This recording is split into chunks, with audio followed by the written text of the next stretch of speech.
Things are starting to seem like it's drying out, but Josh, it's really not drought stress that producers are seeing. It's just getting a little bit hot. Yeah, we're going from 80s to 90s a couple weeks ago to where we're back in the mid to high 90s. We are getting a little dry on the surface, so those growers that are looking to plant wheat, it's a little drier, but a lot of our summer crops already have some deep roots. So a lot of the stress we're seeing is a lot to do with some really thick heat. It's really tough when the wind starts blowing and the heat's really high on some of these crops. Our late planted or our double crop like we have immediately behind us, we're just going through some of those real sensitive stages right now. And so the heat and any moisture that seems to be stressing the crop is really taking a hit on it right now. So for the crops that were planted earlier in the season, the summer crops, and it's starting to be harvest time for those, what's harvest looking like for those crops? Yeah, so we're starting to see growers start picking corn. We're starting to see the really early stages of grain sorghum come out. The good thing is if we're getting a combine through them right now, some of those crops that we're getting a combine through look pretty good.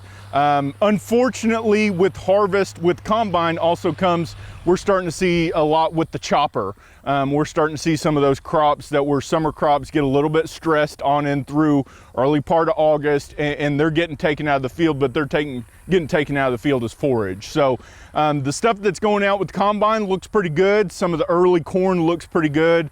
Haven't really heard much on the milo, but the good thing is some of the aphids are building in some of our areas that the milo is, and so the quicker we can get it out of the field and into the bin, the better we're going to be there. Last time we spoke, you were really concerned with earworm and corn.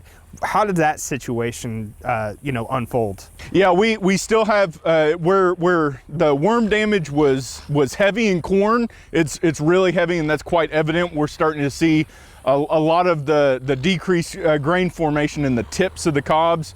Those worms have since now moved into sorghum and soybean, and we're starting to see, especially in that north central district, starting to see a lot of growers give calls on some worms, some pod worms eating on the pods, eating on the sorghum heads. So it is an issue that we've seen extend out of corn.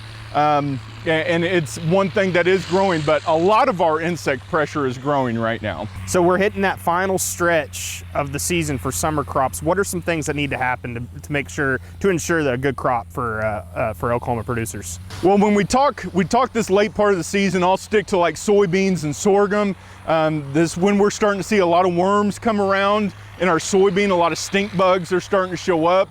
And then in our sorghum, like I said, the aphids are starting to build a little bit, and also with the worm pressure. So growers need to get out and make sure that these last couple of stages, a lot of the sorghum that looks really good is still a couple of weeks off.